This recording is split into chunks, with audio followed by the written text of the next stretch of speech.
Ernesto, I know that several times when we're talking to parents, usually we can tend to get caught up in a transactional routine of did you make your payment or did you send your travel information? We'd like to take this time to talk a little bit to parents. How is it that parents can be a part of NHI too? Well, I have 4 children. Every one of them have children. And I tell my children that whatever their children become will not be because of the schools they attend or universities they graduate from. That their children will get most of their learning or receive most of their learning from their parents. They will adopt very similar political views, social views, understanding of life. They will pursue even similar careers or associated careers in their life endeavors. Parents are the shapers of who their children become. Kiddingly, I say to some parents, I give them a piece of clay and I say, design me a symbol of what you expect as a final outcome for your children to become, who they become. And parents find that very, very difficult for one very simple reason. Schools take our children and attempt to make them careerists.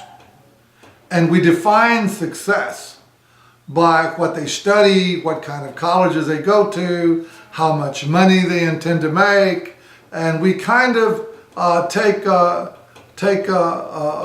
glee and describing our children. They go, van a ser ingenieros, doctores, abogados, and we go around bragging to our friends, which is okay. There's nothing wrong with that. Or they think that because a kid made straight A's, mijo, mija is off the charts. I get that from my kids all the time. And those are important measures. But parents, I think, are missing out on the opportunity to see themselves as the primary figures who are going to shape the destinies of their children. It's not the institutions. It's not the school. It's not the university. It's not the think tank. It's parents. And what a child becomes is a reflection of what that parent invested in the emotional, psychological, cultural, spiritual, and intellectual development of that student. There's a lot of investment opportunities for parents these days as they're put trips to go to college, football camps, cheer camps, language camps. There's so much to choose from, and I'm sure our parents now get bombarded. Why is this a vital experience for parents to invest in? I think that I may sound controversial at times, and maybe that's needed. And I think parents kind of see themselves as booster parents. Maybe I want my kid to become the next football player. I see this select sports that cost a lot of money. I see parents putting their kids in little league programs and taking them off to Florida and flying on airplanes, and because it's so important for their children to get all this special instruction, whether it's math camps or whether it's science camps. And we continue to see our children as these outstanding figures when they in their hands actually hold the keys to what that child is going to become. And I think that we tend to externalize how we would like to see our kids become, but at the same time we detach ourselves from the responsibilities that we must have and how these children or our children think, behave, perceive, and interpret the world around them. So, why leadership? I know that in the last few months you've been on a campaign sharing a message of that leadership is a transformative experience, that leadership can transform families, can transform communities. Why leadership? Leadership provides children, adults, and families with the tools for self-reflection, for self-analysis, and self-change. Leadership is a powerful, powerful tool in the lives of the human being. Oftentimes we look in today's modern world for expertise from people who have done well. If we're in business, we follow Donald Trump. If we're in sports, we want to know how Derek Jeter got to play shortstop for so many years for the New York Yankees. If we see great speakers, we want to pursue them. Expertise has been taken outside of our environment and given a lofty position in life. And so we feel, either as parents or as children, that we need to go to someone. Leadership training provides you with the ability to take an x-ray of yourself and to begin to see yourself from various perspectives in terms of what are the beliefs that lead you to see yourself in a certain way. Are these beliefs current? Are they no longer relevant? Are they potentially dangerous? Where did you get the truths that guide your daily lives and the directions that you're taking? Leadership acts as that chemical where you can learn from yourself and you can learn from your family dialogue. I've often told people, and I've said it in the book Third Reality, that every Wednesday night, when I was growing up in Houston, teníamos miércoles, era Día de Familia, and we were told by our parents early in the week, you're not going over to any friends, you're not going to watch any TV, you're going to listen to any radio, you're going to be here with us. We'd get together in the living room, and Dad would begin to ask us questions, and Mom would too. What do you think of this? What do you think of that? Where do you think as a family we should? So leadership in the family begins in the family. It allows us to explore who we are. It allows us to change and engineer who we want to become. And we are surrounded by people who care for us. At least that's the way it ought to be. We're surrounded not by criticism, hopefully, but by reflection and support. I remember so distinctly, I think my parents, Julio, were always where I was as a child at a football game or a basketball game or church. We were always under their observation. And it was really interesting that it was like they would take these mental notes. And when we would come home and have that Wednesday Noche de Familia, they would always ask us the questions about, Mijo, when you were pitching and you started throwing, why did you get frustrated? I mean, why is it that you almost gave up?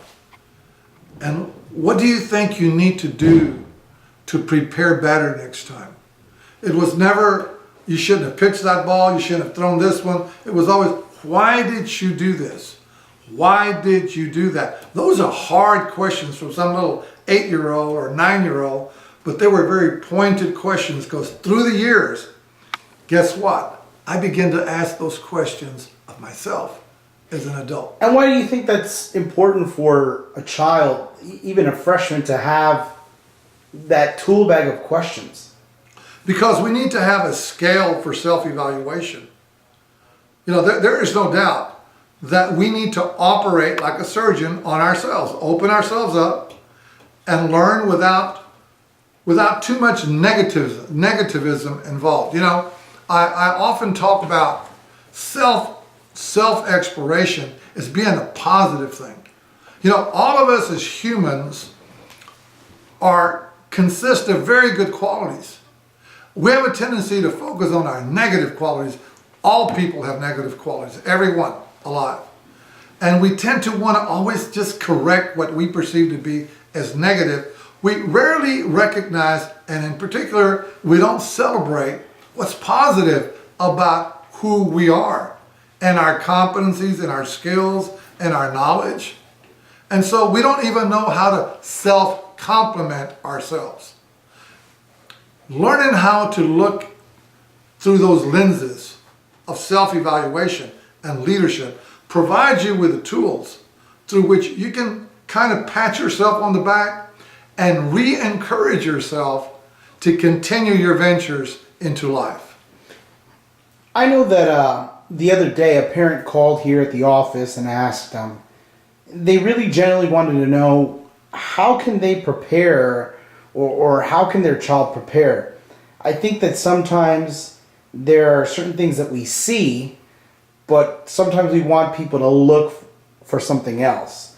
Meaning in ninth grade, we see that it's a debate, we see that it's 4 days, we see that it's a tournament. But what is it that we really want our ninth grade great debate parents to really be looking for? This is going to sound scary, and I don't mean it to sound scary. My mom used to tell me, mijo, un día de estos te vas a hallar solo. Vale más que pongas atención. One of these days, son, you're going to find yourself alone. You better pay attention. Parents are just the key instruments through which we can learn about ourselves. Parents aren't going to be around for the rest of their children's lives. And parents have the responsibility of arming their children for the eventuality when they're going to be alone in life and independent in life. And so those skills for self-reflection and self-analysis and self-delineation and being able to differentiate between going this way or that way in life, it better be addressed. And so when parents participate in programs like the Great Debate, I don't want them there as booster parents saying, well, let's raise a few dollars for our kids and can I go as a chaperone? I mean, I appreciate that, and it ought to be done because it's just part of the task, part of the responsibility. I tell parents, I always tell parents, studies show that we spend less than 3 minutes a day in meaningful dialogue with our children.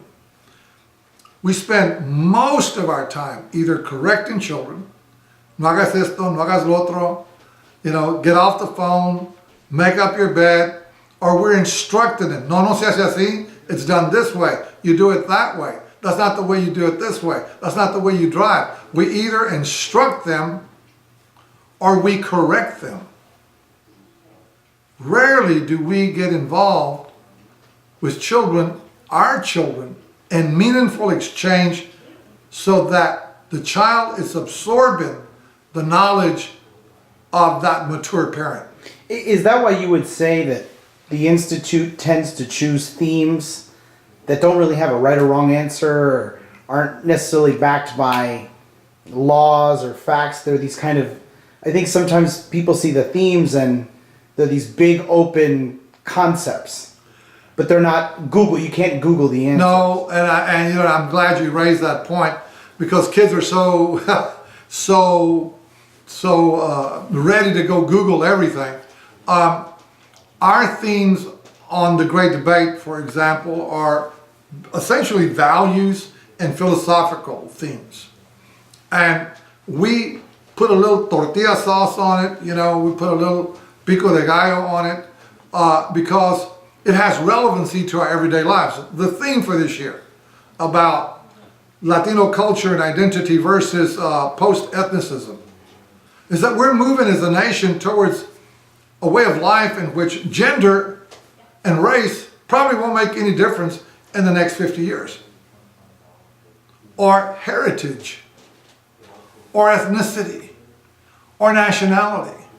And it seems to me like we're moving in that direction because we're essentially being seen as a working society. The deal is going to be, can you do the job? Do you have the skills? Do you have the education? Well, I can't predict what's going to come out of that philosophy. But I think parents need to take a very serious look if they want their kids to no longer care about culture, to no longer think about or care about their heritage or their nationality or their traditions or their habits or their trends or their beliefs are the truths that guide their lives. Those are great discussions for the dinner table. However, we need the dinner table to come back. We can't be simply parents who go, have you eaten yet? And here's go out and get you a hamburger.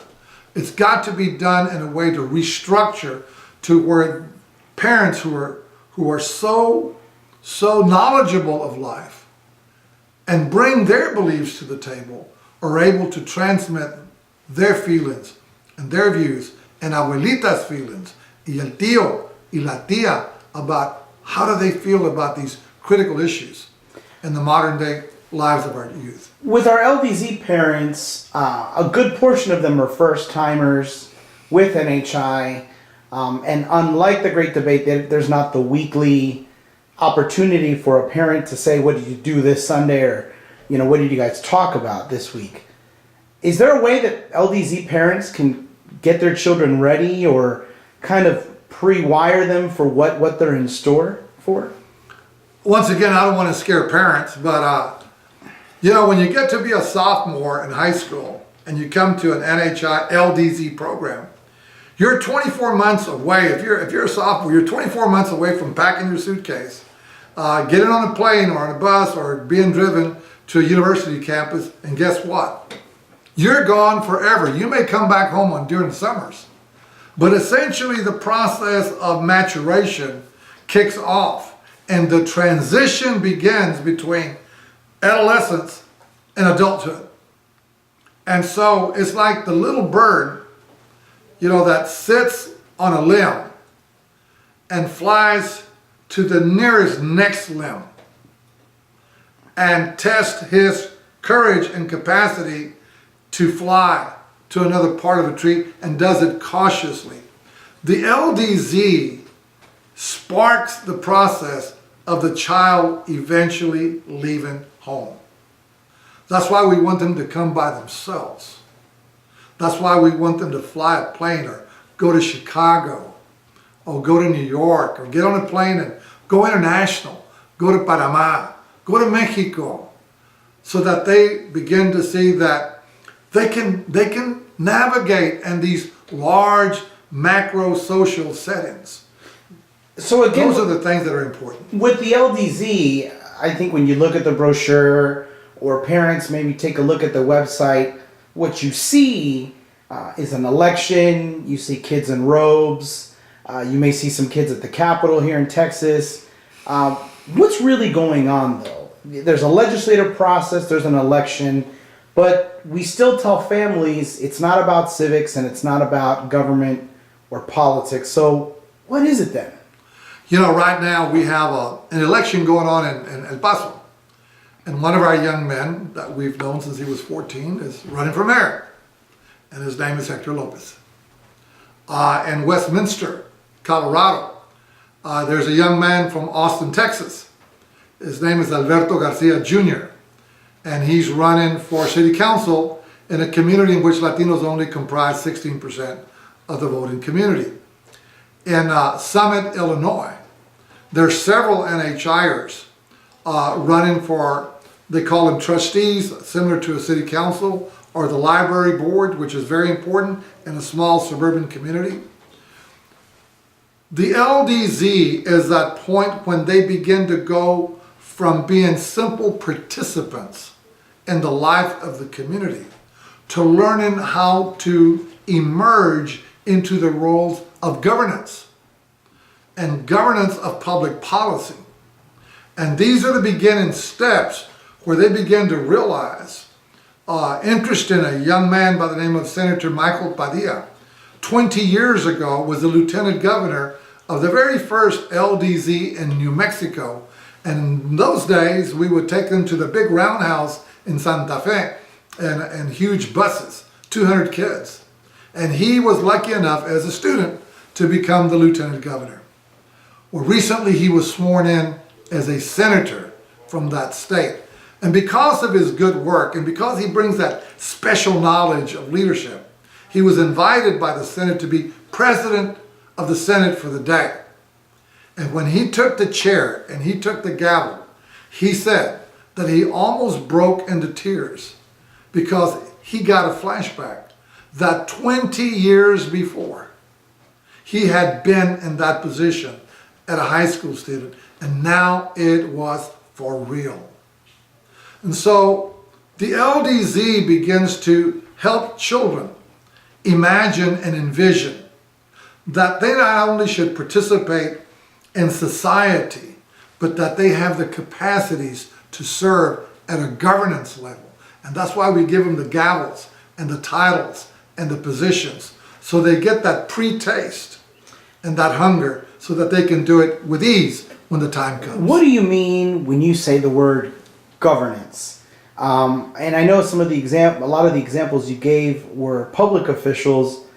Well, let's say Mijo or Mija, they're artists, or Mijo's interested in engineering, or my daughters really want to be musicians, or they want to be educators. How does this governance concept relate to them?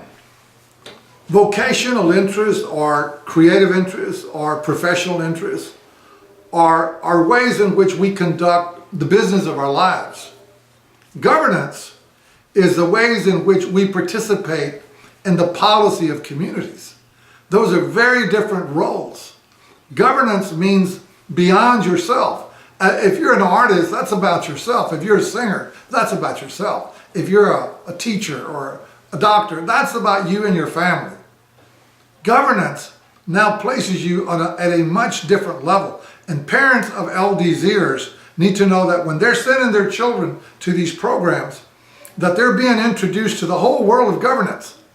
They have to struggle with constituencies, and they have to struggle with organizing and creating a public image and being able to use marketing skills and positioning themselves as attractive candidates for office. So it's not a boy state, it's not a girl state, because what they're having to do, Julio, is very interesting to me, is that they're having to learn about themselves. Do they have courage? Do they have the abilities to withstand criticism? Do they know what it means to negotiate change and compromise? Do they know the protocols of decision making? And do they emerge within that experience? I care less if they come back learning about the mechanisms of government. I want them to learn about themselves. And that's what I say, that when you develop a mindset of having the assuredness of being able to serve at a governance, you're saying that you're willing to take on a heavy-duty role in the outcomes of the future society. Finally, our CW's parents kind of know us a little bit. Some of them is going back 2 years, so some of our CWS families have been with us for all 3 summers. And I know that hearing on sometimes the phone, a parent can get a little confused as to, well, what's this 3rd summer about? Or, Mija did 2 summers, why this 3rd summer? What is it about? And we know that it's more than admissions, financial aid. Why is that capstone, that final year, such a key part, so that the parents know what their kids are going off to? When my daughter, Nicole, went to Vassar, and I went to the airport to say goodbye to her, and her 3 brothers were with me. I still see her in my mind, wearing a little cap, a little hat, and having her little luggage, and the other luggage she was taking, but this she took on the plane, and waving goodbye to us. And I realized at that point that Nicole was making this huge leap from being in high school culture, surrounded by family, to becoming a solitary figure in a larger society. And I asked myself the question, did you prepare her well? Did you? And the answer was, no, I didn't. The CWS is designed to help kids realize that they're about to make this ungodly leap from adolescence, late adolescence, into the emerging adult world, where they're going to be confronted when they go to college with all kinds of influences. Yeah, including drugs, and including alcohol, and including other things. Yeah, nice facilities, but it's not all good. Some of it is pretty bad. And your child is going to confront that. And what's going to guide that child at the end of the day is the gifts that parents give them from the standpoint of values and stability and sternness and recognizing and differentiating between good and not so good. So the CWS wants to do that. Be that altar parent that reminds them you're going to be confronted with challenges, problems, and opportunities. There's a second thing we want them to learn. There's a big difference between going around bragging or highlighting their career interests and community calling. Because once they are wrapped up into the culture of college, there's going to be a huge disconnect with the everyday lives of American citizens in this country. They're going to get wrapped up with sororities and fraternities and class and friends as if they live in a distant world. Here's where the challenge comes in. When they graduate and they walk across that stage to receive their diploma, the world they knew in college is suddenly going to evaporate right in front of them. And they're going to walk away with loans that they're expected to pay back, start paying back within 6 months after graduation. And they're going to come out the most disconnected people because they never took the time to develop the networks, the relationships that are required to navigate in a very busy culture called America. And I see them disappointed and owing a lot of money. So the CWS is the caution, the yellow light, and the reminder, and it's a vital lessons of how do you go about distinguishing these challenges. And that's why we use inquiry-based learning, because we want to put them through the steps of clearly investigating what it is that confronts them in the near future and what preparations, not just for careers, but for who they are and what they believe in and what life and what pathways they're going to follow. In the next few weeks and coming months, we'll of course send invitations to the parents to our college fairs and our parent orientation sessions. But from now until then, what's a final challenge you leave to the parents out there in NHI land of all of our 2013 participants? What challenge would you like to leave or message as we kind of bring this interview to a close? Well, I want parents to know that we're their partners in the process of helping to mature their children. I want them to know that we're not a federally funded, state funded, we're not a corporate funded or foundation. We're not a funded organization. We raise capital through their contributions, through their student registration fees. I want them to know that the Institute has been around 34 years and that we're not just local, we're national and international.